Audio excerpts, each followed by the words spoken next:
California Governor Gavin Newsom is now calling his city's homeless encampments unacceptable, which is odd since he's the guy who, made them acceptable, turning sidewalks into red carpet events for drug addicts, thieves, and unemployed CNN. There was a time when California wasn't just a place, it was a promise. A postcard dream of ocean breeze, tech revolution, Hollywood glamour, and endless opportunity. The Golden State was where people came to build futures, chase ideas, and raise families in the sunshine. It was Silicon Valley on the edge of a surfboard, Napa vineyards under starlight, and streets lined with palm trees and potential. But fast forward to today, and that postcard has been shredded. Downtown San Francisco looks less like a tech capital and more like a dystopian movie set. In Los Angeles, sidewalks have become semi-permanent homeless encampments, dotted with tents, needles, and boarded-up storefronts.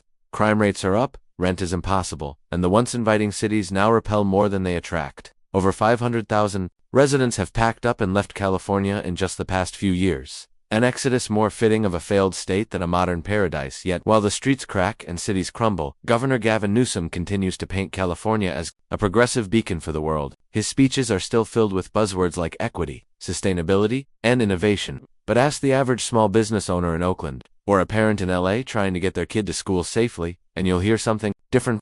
The dream feels broken. It's not just about potholes or policies. It's about trust. When leadership turns into performance, and promises become props, people stop believing. They stop waiting for things to change and start driving east. And that's where our story begins. Not with California's collapse, but with how it was carefully curated, packaged, and sold by a man who made governance look like a photo shoot. Difference between image and reality? That's what we'll unravel next. Because behind every glossy press conference and slick headline lies a far messier truth. And the deeper we dig, the more we begin to see this wasn't an accident. It was a production. Gavin Newsom doesn't just walk into a room, he glides, as if lit by soft studio lighting, even when the sun's not out. With his flawless hair, tailored suits, and polished cadence, he looks less like a governor and more like a leading man in a political drama. And in many ways, that's exactly what he's become, a performer playing the role of reformer. But here's the catch: image isn't leadership. From day one, Newsom knew how to work a camera. Whether it was announcing climate goals with sweeping gestures in front of wind turbines, or touring wildfire sites with a perfectly somber expression, every move felt choreographed. And while some of that polish is expected in modern politics, California under Newsom became more stage than substance. Take the infamous French Laundry incident. At the height of COVID-19 lockdown, when ordinary Californians were told to cancel weddings, funerals, and holiday gatherings, Gavin was caught dining indoors and masked, with lobbyists at one of the most exclusive restaurants in the country. It wasn't just hypocrisy. It was a snapshot of a leader living above the rules he imposed. A man too focused on looking the part to remember who he was supposed to be serving, or consider his press briefings. Often packed with buzzwords, but light on follow-through. Ambitious initiatives were rolled out with flourish, like solving homelessness with billion-dollar plans or transforming education with digital equity. But in reality, tent cities grew, schools lagged behind, and citizens began to feel like they were living in a brochure no one believed anymore. What people saw was a governor who curated his image like a brand, clean, confident, and camera-ready. But when it came time to get his hands dirty and fix the foundation's housing, safety, schooling, what they got was silence, delays, or deflection. And maybe that's the real lesson here. Charisma can win applause, but it doesn't fill potholes or protect neighborhoods. Eventually, even the best lighting can't hide the cracks in the stage, because while Gavin was busy building a reputation, the real California was quietly falling apart behind him. And that contradiction, it wasn't going unnoticed, especially not by two men about to take center stage in the next act, armed with sarcasm, sharp wit, and zero patience for political theater. During the darkest days of the pandemic, when families couldn't gather for birthdays, funerals, or even simple dinners, Californians were told to make sacrifices for the greater good. Gavin Newsom was the one leading that charge. On TV screens, he urged residents to mask up, stay home, and avoid gatherings. He spoke with conviction, firm, serious, as if the weight of the state rested on shared discipline. Then came the French Laundry dinner. It was November 2020. When the photos dropped like a political earthquake, there was Governor Newsom, seated at a long candlelit table in one of the most elite, expensive restaurants in America. No mask, no social distancing, no hint of caution, just laughter, wine, and high-powered lobbyists. A private birthday dinner, held indoors, at the height of California's COVID restrictions. For many, that moment shattered something deeper than trust. It revealed the gap between the rules for us and the reality for them. Newsom quickly apologized, but the damage was done. It wasn't just the hypocrisy, it was the symbolism. While small businesses were shutting down, kids were learning through screens, and elderly parents were dying alone. The governor who preached caution was breaking bread and luxury. He didn't just bend the rules, he erased the line entirely. The scandal became a national punchline. Late-night hosts roasted him, protesters lined up outside state buildings, and Californians, already weary, began asking themselves if they were being played. What stuck wasn't just the dinner, it was the message that some leaders talk sacrifice, but live exemption. That's a dangerous thing in a democracy, where legitimacy hinges on shared struggle, not staged solidarity. And here's where the lesson sinks in. Leadership isn't just about policy, it's about example. When leaders fall short of what they demand from others, the fallout isn't just political, it's moral. Trust, once cracked, rarely returns whole. This scandal didn't end Gavin's career, but it did redefine him. From that night on, he wasn't just the governor of California. He became a symbol, a poster child for pandemic hypocrisy, and that image would follow him everywhere he went, especially to the next scene, where California's crises, homelessness, crime, decay would start spilling beyond the borders of reputation and into the streets. In California, it's not unusual for politics to feel like a movie set. After all, it's the home of Hollywood. But under Gavin Newsom's leadership, governing the state started to feel more like producing a trailer, flashy, emotionally charged, but ultimately short on substance. Newsom became a master of the dramatic press conference. The backdrop was always pristine, clean podium, American flag positioned just right, and a golden California seal gleaming behind him. The language was loaded with buzzwords: equity, resilience, innovation, reimagining systems. His speeches often sounded more like a TED Talk than a gubernatorial briefing. But behind all the sleek presentations and polished slogans, the reality on the ground was far less cinematic. Homelessness surged despite billions being allocated to fight it. Crime rates crept upward, especially in cities where local prosecutors stopped pursuing charges for lower-level offenses. Small businesses never recovered from the pandemic-era shutdowns. People weren't looking for catchphrases, they were looking for results. One telling example came when Newsom unveiled a bold new Clean California initiative, promising to clean up homeless encampments and beautify urban areas. He stood before cameras with construction workers in the background, promising visible change. Yet months later, many streets remained buried under the same trash, needles, and tents.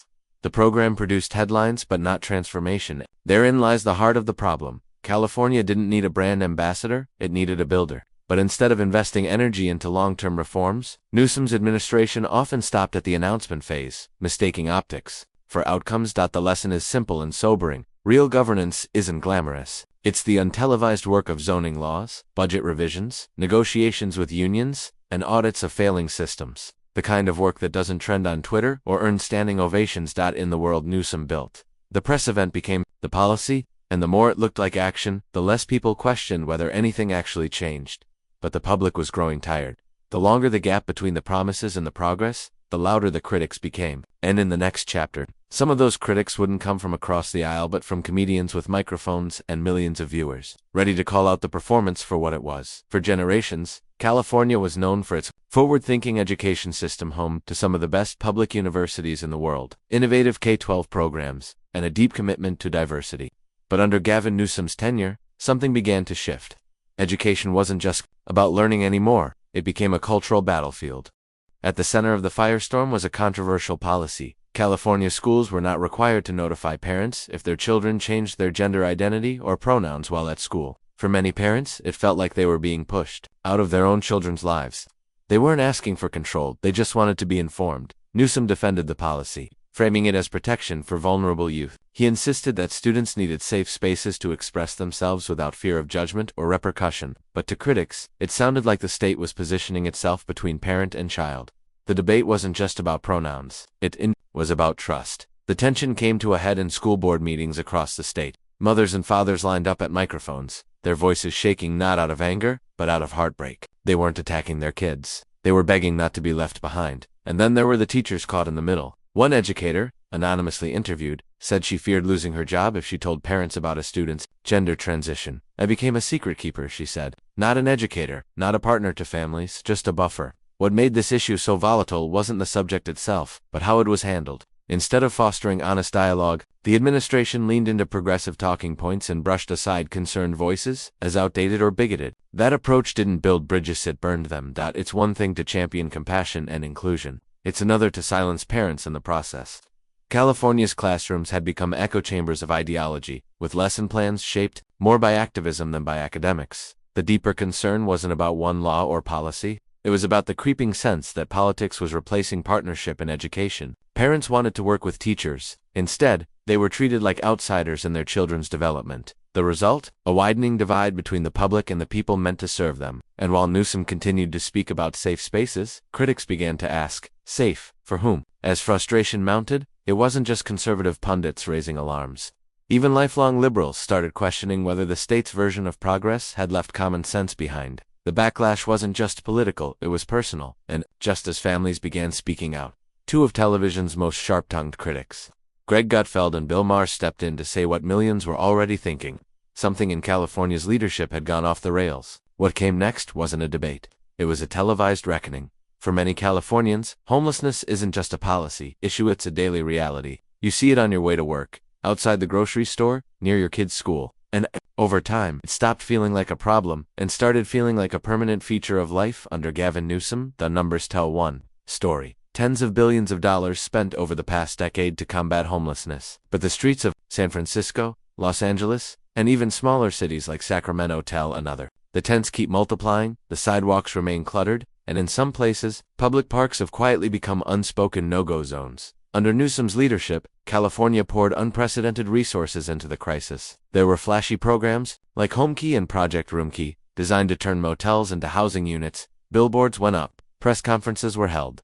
The headlines were promising, but the execution, chaotic at best. One motel in Venice Beach, converted under the state's housing initiative, ended up costing over $800,000 per unit, more than it would cost to buy a luxury condo in many parts of the country. Meanwhile, sanitation was overlooked, addiction went untreated, and crime around these hubs skyrocketed. Residents didn't feel rescued, they felt abandoned, and the funding, dizzying maze of consultants, nonprofits, and bureaucrats. Millions flowed, but accountability didn't. No one could explain where all the money went, but what everyone could see was this: the more California spent, the worse things got. It's not that compassion was misplaced, it's that strategy was missing. Shelters were built, but they lacked mental health services. Vouchers were issued, but landlords wouldn't accept them. Tents were cleared in one area only to reappear 3 blocks over. It was homelessness, whack-a-mole, with taxpayer dollars funding the mallet. The core issue wasn't just poverty, it was untreated addiction, mental illness, lack of long-term planning. And yet Newsom rarely spoke candidly about those root causes.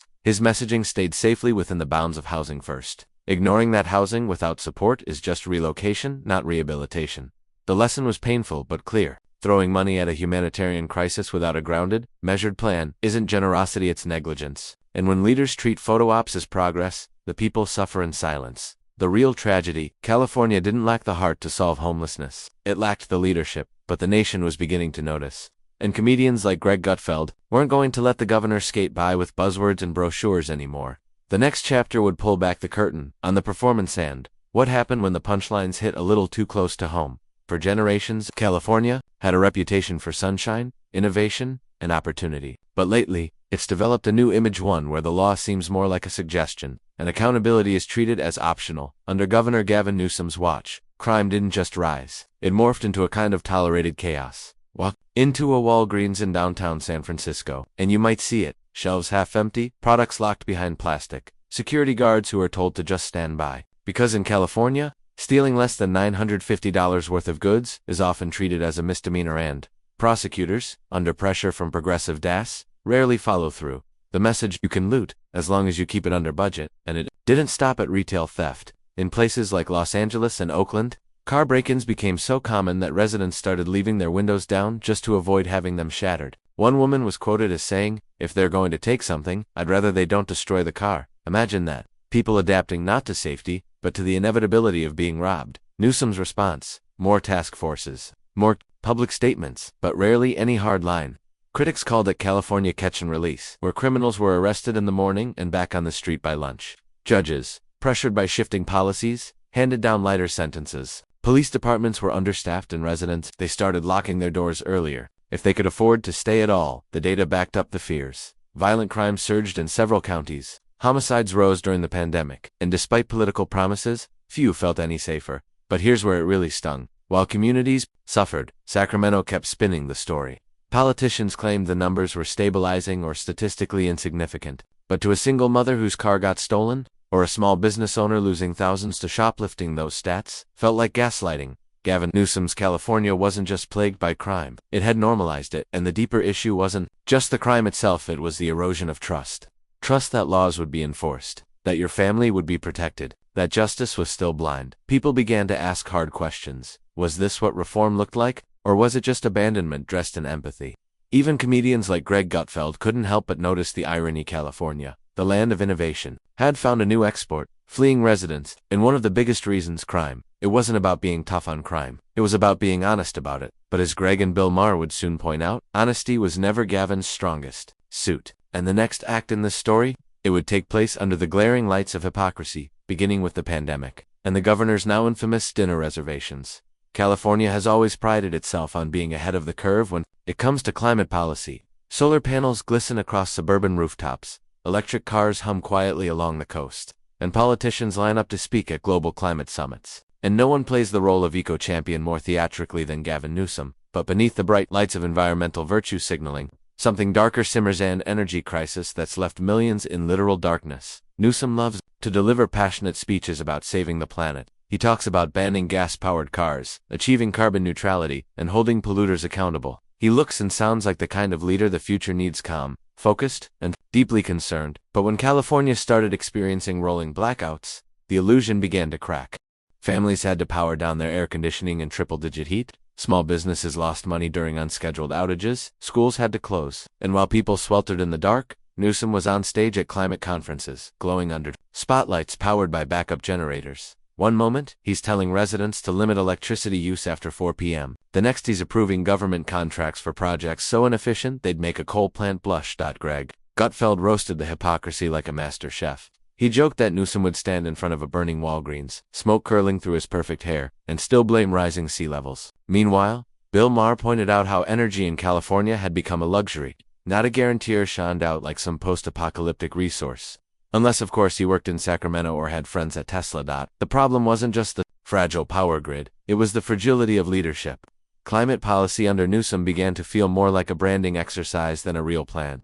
He banned gas stoves while ignoring broken transmission lines. He bragged about emissions reductions while the state imported electricity from coal-heavy states like Utah. And the worst part, Californians started to tune it out. Because when climate activism becomes theater, people stop listening to the actors. They want electricians, not performers. They want results, not rehearsed outrage. California's environmental future wasn't doomed by the science. It was sabotaged by the spin, and just when it seemed like the illusion couldn't get more glaring, Newsom turned his eyes toward a bigger stage, one that involved dinner reservations. During lockdowns, and one of the most viral moments of his political career, what happened next would expose not just the cracks in his credibility, but the full collapse of the character he was playing. For years, Gavin Newsom has been quietly circling the national stage like a polished understudy, waiting for the spotlight to hit center. Tall, camera-ready, and armed with progressive talking points, he seemed destined to be the next great hope of the Democratic Party. But there's a growing sense, even among his allies, that behind the glitz lies a hollow resume. Newsom's national ambition isn't subtle. He's been spotted in battleground states, sparring with Ron DeSantis in debates no one asked for, and dropping soundbites tailored for primetime cable rather than meaningful governance.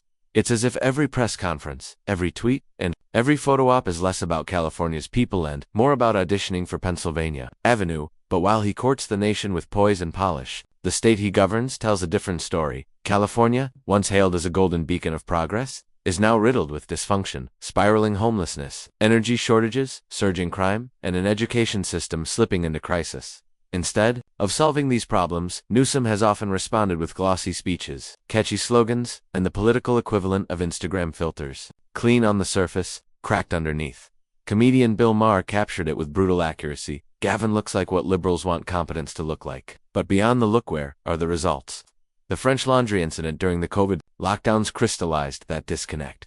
As ordinary Californians canceled weddings and buried loved ones via Zoom, Newsom wined and dined maskless at a $350 at-plate restaurant. The fallout wasn't just about breaking the rules, it was about breaking trust. The governor who preached shared sacrifice couldn't follow his own sermon. Ambition isn't a flaw, but ambition without results, without accountability, turns into farce. It breeds the kind of politician who sees governance not as a duty, but as a runway to something bigger, who uses policy like a prop and people like extras in a scripted, real. And as he eyes the White House, many are beginning to ask, if this is how Gavin Newsom leads California, what would he do with the whole country? It's a chilling question, and it sets the stage for the final act of this story, where political theater meets public exhaustion, and voters finally begin to demand more than just a well-rehearsed show.